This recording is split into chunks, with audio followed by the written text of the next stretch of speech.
tired as well. And I don't know how many of you are editors. So I added the word author as well to this presentation. General quality, scientometrics, and indexation. What every editor and author should know.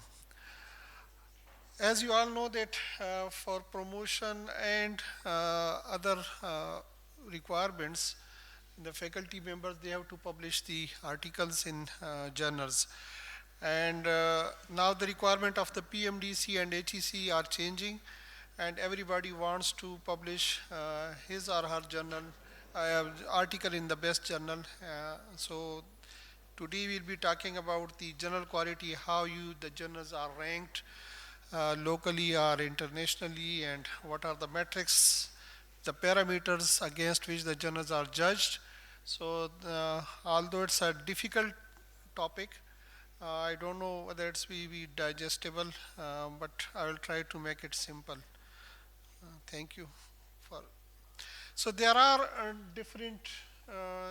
You might have heard the site score, the Scopus, the Web of Science, the Clarivate, ISI, not the our ISI Institute, Scientific Institute of, and the Thomson routers and different things are there. The Eugen factor, SNP, SGR. So these are the different terms which some of you might be listening for the first time, but these are right in practice globally. So there are basket of metrics, and we have to discuss the important one, which are used for ranking the journals and also the manuscript ranking individual, and as well as used for the authors as well. So you can have your own ranking based on these different metrics. So the key metrics in the evaluation of scientific and research impact, we have to, these are the different words used: scientometrics, bibliometrics, webometrics, altmetrics. The scientometrics is basically when you measure the productivity of the science and research. The bibliometrics being used by the bibliography. Usually the librarians are looking at it, but the titles, authors, dates, author address, and references are how many citations you are getting. And the webometrics, the impact and visibility of the websites are there. And altmetrics is the alternative metrics, the social media use, how many times your article has been mentioned in the X, Twitter, Facebook, social media, WhatsApp, shared on different websites. So this is called alternative metrics or altmetrics. Now scientometrics, I'll be focusing main on it. It's the quantitative study of scientific literature focusing on measuring and analyzing the impact, the research productivity, and trends in various disciplines, like in medicine, in public health, in mental health, and in other discipline of the medicine and related subjects. It can be used in the engineering, it can be used in the social sciences and other things as well. Now the key focus areas in scientometrics is the evaluation of research impact, the productivity analysis, and citation analysis. So these are the three key areas. In research impact, we use the metrics like citation counts, H-index, and journal impact factor. We will be talking about these things to assess the influence of researcher, publication, and journals. Then the productivity analysis tracks the output of authors, institution, and the countries as well. Like everybody knows, the HEC is asking for the ranking of the institutions. Like this university is the best university of Pakistan, this medical college is the best, and this author is the most prolific author who have produced these much publication and these much citations were given. So similarly, the countries are ranked globally in the research production, that how much is the contribution of each country in the global output of the research. So similarly, the institution like Harvard is the best, or Oxford University is the best. So choosing the universities, the institutions, you have to look at the how much research productivity is there. Then the third is the citation analysis. Citation is when you are citing the article in your manuscript. Particularly at the end, every article is claiming that my article has been cited 100 times, my article has been cited in the BMJ, my article has been cited in the uh, Lancet, JAMA. So these are the different parameters that we will be looking at, that how these articles are considered as the best, which attracts more citations. Now the journal level metrics, first I will focus on the journal level metrics. If you are an editor, everybody wants to that his or her journal should be the best. Like Shaukat साहब ने कहा है कि उनका he has the highest impact factor journal, Pakistan Journal of Medical Sciences. So this is a proud moment for any editor. Similarly, if you are a author and you want to publish your research, everybody wants to publish in the best journal. So as a researcher, you need to know how to find the which journal is the best in in any specialty or discipline. Now these are the journal level metrics. The most important or widely talked about is the journal impact factor. Then there is a competitor is site score. Then there's a SIMAGO journal rank and SNP, source normalized impact per paper, and then EGN factor scores. So these are the 5 most commonly used metrics that are used to rank the journals. We will talk about each. Now, impact factor, currently it is the Clarivate Web of Science which is giving you this metric. Now, it is the average number of citations in the journal citation report. JCR, हर साल JCR release होता है. 2024 का available है. 2025 का जो है usually it's end of the June जो journal की साइटेशन रिपोर्ट आएगी दैट विल बी ऑफ 2025. सो वहाँ पे फिर हर जर्नल कहेगा जी मेरा इम्पैक्ट फैक्टर 2025 में 2024 में ये था. सो 24 का इम्पैक्ट फैक्टर जो रिलीज़ होगा वो 2025 के जून को होगा, और 25 का जो है वो नेक्स्ट ईयर जून 2026 में रिलीज होगा. So it's actually the average number of citations in the journal citation report year for articles published in the past 2 years in the journal XYZ जो भी आपका जर्नल है. For example, number of citations, यहाँ पे हम उस journal की citations देखेंगे. For the articles published in 21-22, अगर 21 और 22 की citations 2023 में कितनी आई हैं और उसको फिर हम डिवाइड करते हैं number of citable articles publish in the journal dex. अब साइटेबल आर्टिकल्स जो हैं डिफरेंट होते हैं. ये वेब ऑफ साइंस के डिफरेंट हैं, स्कोपस के डिफरेंट हैं. कुछ में ओरिजिनल आर्टिकल्स भी काउंट होते हैं, कुछ में ओरिजिनल के अलावा केस रिपोर्ट्स और बाकी चीज़ें या ओपिनियन पीस या एडिटोरियल. सो साइटेबल आर्टिकल्स पे भी डिपेंड करता है एंड और कितनी साइटेशंस उसको अट्रैक्ट करती है. So documents publish in the 2 years and the citation year is 2023. So JCR of 2023, which was released in 2024, was based on the documents published in 2 years, और इन 2 सालों की citations को देखी गई है 2023 में.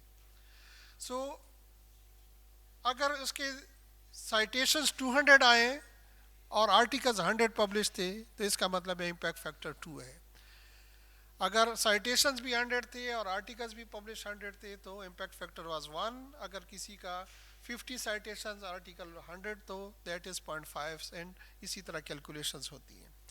सो JCR रिपोर्ट आजकल ये एक्चुअली ये सारा बिजनेस जो है वो बिजनेस का मॉडल है. यू विल फेक लोग क्लेम कर लेते हैं, तो इसके लिए साइटेशन रिपोर्ट भी जो है वो JCR ये इनसाइट की एक कंपनी है वो रिलीज़ करती है. आप हर एक पे वो जाके यकीन नहीं करेंगे. फेक इम्पैक्ट फैक्टर लोगों ने जर्नल ने क्लेम किया हुआ है. सो ऑफिशियली ये यूनिवर्सिटीज़ की जिम्मेदारी है और HEC की जिम्मेदारी है कि वो प्रॉपर एग्जैक्ट JCR रिपोर्ट जो है वो अवेलेबल करें. So I will request for all the institutions to follow only the original JCR report issued by Inside company. Now these are the different impact factor. वो impact factor जो Web of Science या Clarivate या जो अभी different organisation की तरफ से आपको नाम उनके बदलते रहते हैं, दे आर मिलते जुलते नामों से होशियार रहना है आपने, ठीक है। तो global impact factor, universal impact factor, scientific general impact factor, ये जर्नल्स ने अपने उस पर लिखा होगा, दीज आर ऑल फेक, ठीक है। जिफ जो है जनरल इम्पैक्ट फैक्टर, और वो क्लेरिवेट का दिया हुआ और इनसाइड्स का बेचा हुआ जो है ओरिजिनल, आप वहां से पता लगा सकते हैं। फिर ये वेब ऑफ साइंस का कंपटीटर जो मुकाबले का है वो स्कोपस है। स्कोपस ने, ये एल्सेवियर इसकी ओनर है, तो उन्होंने इसके मुकाबले में अपना एक मैट्रिक स्कोर लॉन्च किया है जिसको साइड स्कोर कहते हैं। साइड स्कोर भी तकरीबन इसी तरह की चीज़ है। डेटाबेस वो अपना यूज़ करते हैं। वेब ऑफ साइंस साइटेशन सिर्फ उन जर्नल्स की मांगता है जो उनकी वेबसाइट पे, उनकी डेटाबेस पे मौजूद है, या इनडायरेक्टली ये समझ लें कि जो web of science index journal में अगर आपकी आर्टिकल की साइटेशन हो रही है तो वो काउंट होंगी। अगर वो जर्नल जो आपके आर्टिकल साइट कर रहा है और वो वेब ऑफ साइंस की डेटाबेस पे मौजूद नहीं है, इंडेक्स नहीं है, तो उसकी साइटेशन काउंट ही नहीं होगी। ये नहीं कि साइटेशन नहीं होती।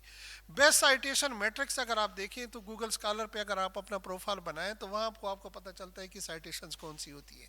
वो इंडेक्स नॉन इंडेक्स सबको उठा लेता है, प्रोवाइडेड उसका गूगल स्कॉलर पे अकाउंट हो। और इसमें एक दूसरी चीज़ ये है कि 1 ईयर की वो पिछले 2 साल के दे रहे हैं, ये अब 3 साल के, बल्कि अभी एक्सटेंडेड 5 ईयर्स की भी वो दे रहे हैं, ये साइड स्कोर वाले हैं। सो यहाँ पे 3 ईयर्स के डॉक्यूमेंट्स की चौथे साल में साइटेशंस देख रहे हैं, और वहाँ पे फिर उसी तरह कैलकुलेट करके 100/100 या 200/100 या जैसे आपकी साइड स्कोर देता है। इट्स ऑलमोस्ट, वो भी 1 हो सकता है, 2 भी हो सकता है।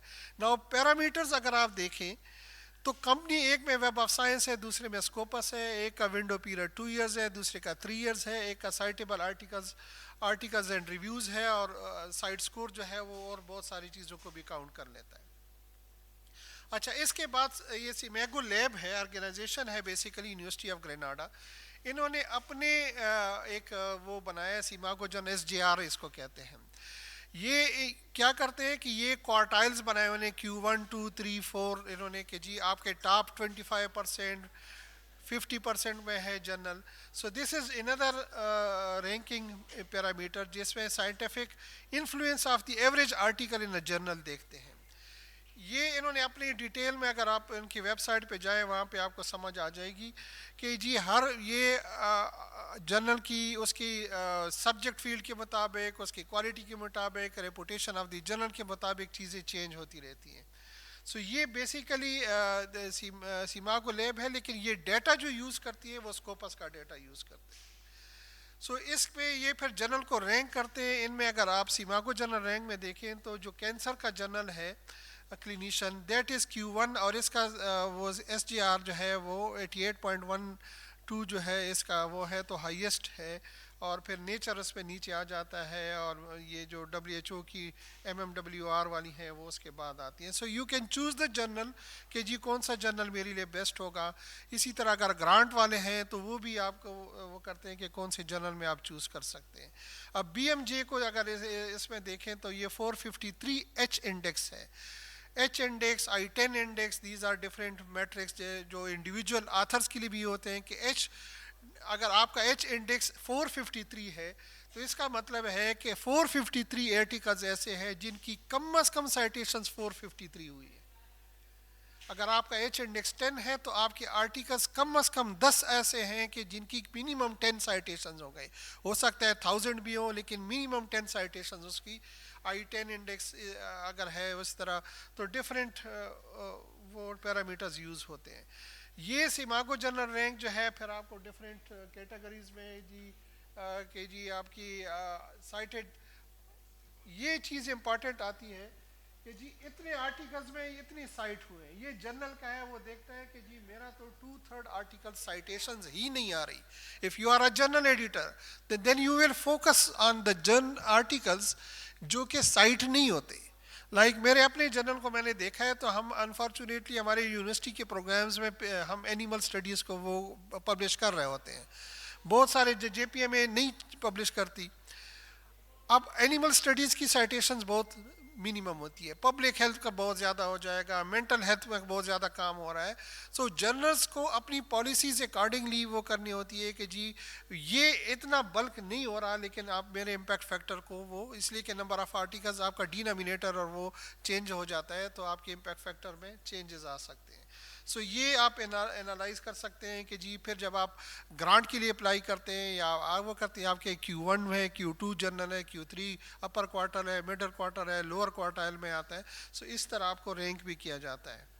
फिर इसके साथ साथ ये जो CWTS है, सोर्स नॉर्मलाइज्ड इम्पैक्ट पर पेपर है, ये भी बेसिकली लेडन यूनिवर्सिटी के है और ये भी स्कोपस का डेटा यूज़ करते हैं. शॉर्ट इसको करूँगा, ये फील्ड नॉर्मलाइज असेसमेंट करते हैं. देखिए कुछ मेडिकल फील्ड में बहुत ज़्यादा साइटेशंस आ सकती हैं, इसके मुकाबले में अगर आप सोशल साइंसेज है, अगर पंजाबी का कोई जर्नल है तो उसकी कम होगा, पश्तो का जर्नल है उसका कम होगा. इसी तरह और फील्ड में, तो कुछ फील्ड्स में साइटेशंस बहुत ज़्यादा होती है, कुछ में कम होती है. ये उन सोर्सेज को नॉर्मलाइज करके और फिर जर्नल की रैंकिंग करते हैं. फिर इसमें एजेंट फैक्टर स्कोर आ जाता है. It's rank by the citations from highly rank journal. जिस तरह मैंने आपको पहले एग्जांपल बताया कि अगर आपकी लैंसेट में और जामा में साइटेशंस हो रही हैं, तो उसके मुकाबले में अगर एक बनू मेडिकल कॉलेज में साइटेशंस हो रही हैं, तो उनकी उसमें डिफरेंस तो होना चाहिए ना. सो उसको नॉर्मलाइज करने के लिए इन्होंने एजेंट फैक्टर स्कोर किया है कि बिग जर्नल है तो आपका बिग स्कोर होगा, आपकी आर्टिकल में इतनी जान है कि उसने ग्लोबल ऑडियंस को अट्रैक्ट किया है, they are quoting you as a reference, it means a lot. So इसलिए इसके लिए फिर आपने एजेंट फैक्टर स्कोर को भी देखना होगा. ये भी बेसिकली प्लास, पबमेड और GCR का डेटा यूज़ करते हैं और यूनिवर्सिटी ऑफ वाशिंगटन का वो है. ये इसका AI वो स्कोर होता है. हर AI जो है वो आर्टिफिशियल इंटेलिजेंस नहीं होता, यहाँ पे आर्टिकल इन्फ्लुएंस स्कोर भी होता है. सो वो जितना आपका ज़्यादा होगा उसके मुताबिक, और ये देखता है कि कितने आपका ऊपर जा रहा है, नीचे जा रहा है, सालों का आपस में कंपैरिजन कर सकते हैं. जब भी जनरल मैट्रिक्स को देखते हैं, हम देखते हैं इसमें साइटेशन मैट्रिक्स के डेटा कहाँ से आया है, स्कोपस से आया है, वेब ऑफ साइंस से है या गूगल स्कॉलर से आया है. सो अकॉर्डिंगली फिर स्कोपस के ज़्यादा चीज़ें यूज़ होती हैं, और जो वेब ऑफ साइंस है उसका डेटा इम्पैक्ट फैक्टर और रीजन फैक्टर में यूज़ होता है. और जो गूगल स्कॉलर का है वो H5 मीडियन और H5 इंडेक्स, I10 इंडेक्स, ये चीज़ें जो है वो गूगल स्कॉलर के डेटा पे भी आप अपनी उनका प्रोफाइल भी आपका बन रहा होता है और वहाँ पे ईयर वाइज भी देख रहे होते सकते हैं. सो आई विल सजेस्ट कि everybody should have a Google account, और गूगल स्कॉलर पे अपना अकाउंट डाल के सारे you can add your own publication and see, और वो एज ए CV भी आप यूज़ कर सकते हैं. ऑर्किड ID अपनी बनाएं, वो आपको ऑर्किड ID हर बंदा बना ले, ताकि आपको इंटरनेशनल जितनी भी आपकी आर्टिकल्स हैं वो उसमें ऐड होते जाएंगे. It's online CV almost. फिर आर्टिकल लेवल मैट्रिक्स, इंडिविजुअल जिस तरह आथर का है इसी तरह आर्टिकल का इंडिविजुअल. अगर मेरा आर्टिकल है, एक आर्टिकल को मैं देख रहा हूँ, शौकत साहब के जर्नल में मेरा आर्टिकल पब्लिश होता स्ट्रोक प्रेवलेंस की, आज सुबह सुबह मुझे ईमेल आई है कि उसकी 51 साइटेशन आ गई है उसकी. तो 50 साइटेशंस उसकी आ गई है विद इन 2 ईयर्स. तो इट मींस कि इस आर्टिकल और इसके लेंसेट पे भी है और उसके हाई जर्नल्स की साइटेशंस को वो अट्रैक्ट कर रहा है. सो दीज आर द, वहाँ पे फिर आप उस आर्टिकल को साइट भी उस वक्त करें जब वो उसका साइटेशन आपको इम्पैक्ट ज़्यादा ना रहा है. बाज़ औक़ात आपको मिनिमम साइटेशंस करनी होती हैं, तो उन आर्टिकल्स को साइट करें जिनका ज़्यादातर ग्लोबल साइटेशंस आई हैं एज आथर भी. इसी तरह फील्ड वेटेड साइटेशन इम्पैक्ट भी उसका हम देखते हैं. यूजेज मैट्रिक्स, फिर हम देखते हैं कि आपके ये हर जर्नल में OJS में ऑनलाइन जर्नल सिस्टम में एडिटर खुद भी देख सकता है कि मेरा कौन सा आर्टिकल ज़्यादा डाउनलोड हुआ है, एब्स्ट्रैक्ट रिव्यू कितनी हुई है, फुल टेक्स्ट कितने लोगों ने दी है। ये ओजीएस में आपके पास जर्नल के एडिटर के पास होता है, उससे आपको अंदाज़ा लगता है कि ग्लोबली लोग कितने किस चीज़ में इंटरेस्टेड हैं, आपके जर्नल की जो रीडर्स हैं। तो उनके मुताबिक फिर नेक्स्ट आप अपनी पॉलिसी सिलेक्शन की, आर्टिकल्स की एक्सेप्टेंस की, रिजेक्शन की, ये पॉलिसीज़ भी आप ऊपर नीचे कर सकते हैं। इसी तरह रीड्स और वो जाते हैं। आल्ट मैट्रिक्स मैंने आपको ऑलरेडी बताया है कि ट्विटर पे, फेसबुक पे, लिंक्डइन पे और मेंडले रीड्स, ये सारी आप अल्टरनेटिव मैट्रिक्स यूज़ करते हैं।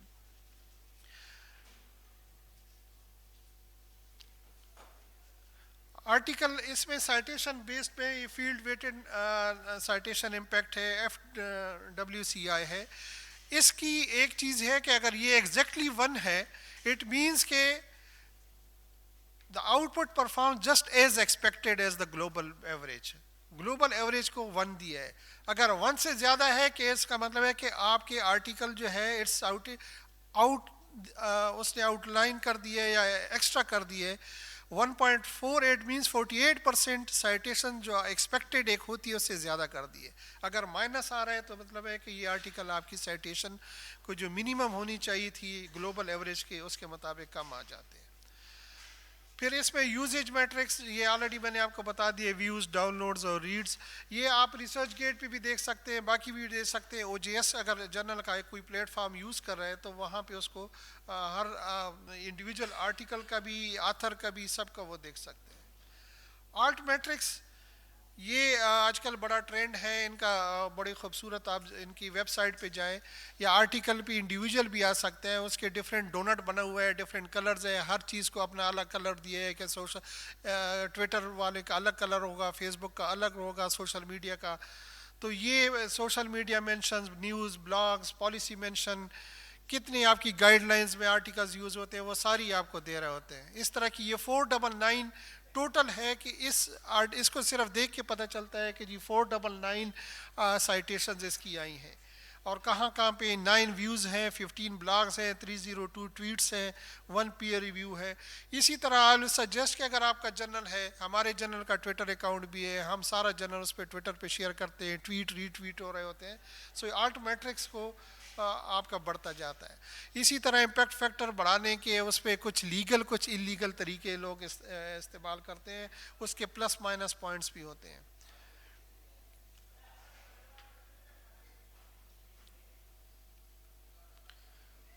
अच्छा,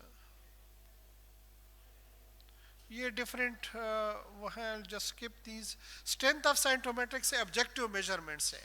ये बजाय हम वो कहने कि आप सब्जेक्टिव की जी मेरा जर्नल बहुत अच्छा है, दूसरा कहता है मेरा अच्छा है, ये एक पैरामीटर है जिसके अगेंस्ट आप रैंक कर सकते हैं कि फलाना जो है वो बेस्ट जर्नल है, दूसरा उससे है, और सबसे कमज़ोर जर्नल कौन सा है।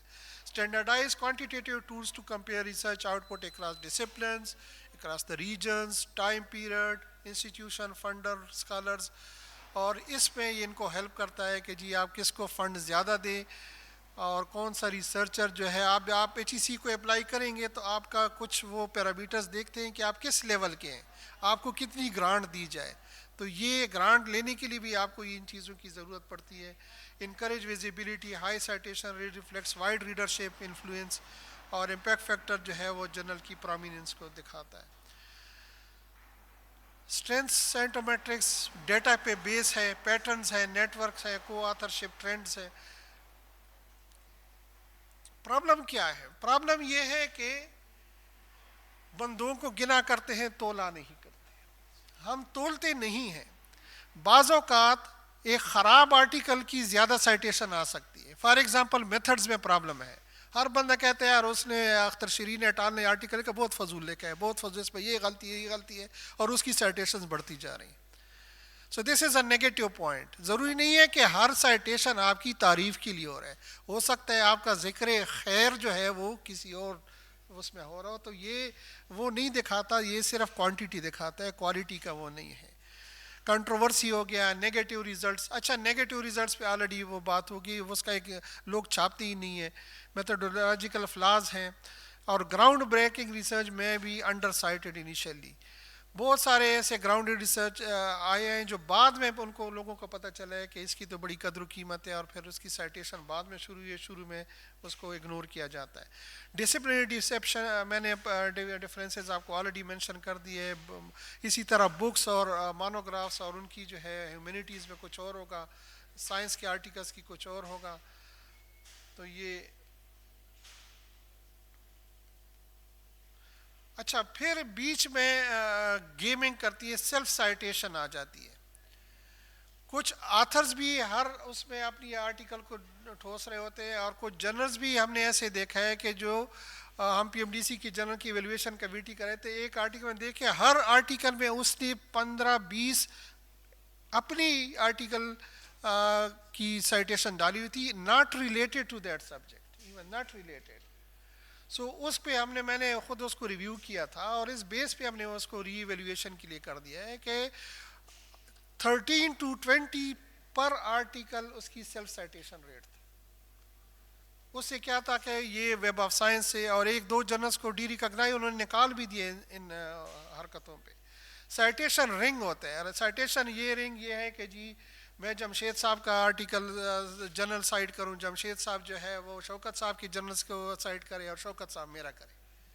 मेरे जर्नल में शौकत साहब का नहीं है और शौकत साहब के जर्नल उनके नहीं है, तो ये कार्टल्स बन जाते हैं। तो ये पैटर्न को भी वो देख रहे होते हैं कि जी कौन कौन से किस किस कहाँ से साइटेशंस आ रही हैं। सो वो भी होशियार हो गए, अब इन चीज़ों पे जो है उनकी नज़र होती है। ये गेमिंग है कि डोनर और रिसिपिएंट आगे, इस पे मैंने सिंपल समझा दिया। कॉन्टेक्स्ट डिपेंडेंट साइटेशंस है, ग्लोबल हेल्थ, एपिडेमियोलॉजी, इस तरह कोविड की रिलेटेड, जब कोविड के टाइम आ गया तो उसमें बहुत ज़्यादा कोविड की रिलेटेड बिजनेस था, हॉट टॉपिक था, हॉट केक की तरह बिक रहा था, हॉट केक की तरह साइटेशंस आ रही थी, कोविड के आर्टिकल्स छापो, बाकी सारा साइंस जो है वो ड्रॉप कर गई थी। सो ये चीज़ें भी जो है अनफॉर्चुनेटली लिमिटेशंस में आती है। टेक होम मैसेज है कि शौकत साहब जिस तरह उन्होंने भी कहा है कि देयर इज़ नो अल्टरनेटिव, जब तक अल्टरनेटिव ना हो हम इनको इन साइंटोमेट्रिक्स पे बिलीव करना ही पड़ेगा, यूज़ करना ही पड़ेगा। These are the only metrics, हर एक के प्लस माइनस पॉइंट्स हैं, लेकिन जब आपने किसी को रैंक करना है, कोई गैजेट बनाना है, कोई पैमाना बनाना है, तो उस पर आपको इन्हीं चीज़ों पे यूज़ करना होगा। Citation counts, general impact factor, Scopus के और वेब ऑफ साइंस और इन सब की चीज़ों को यूज़ करना होगा। And that's, thank you.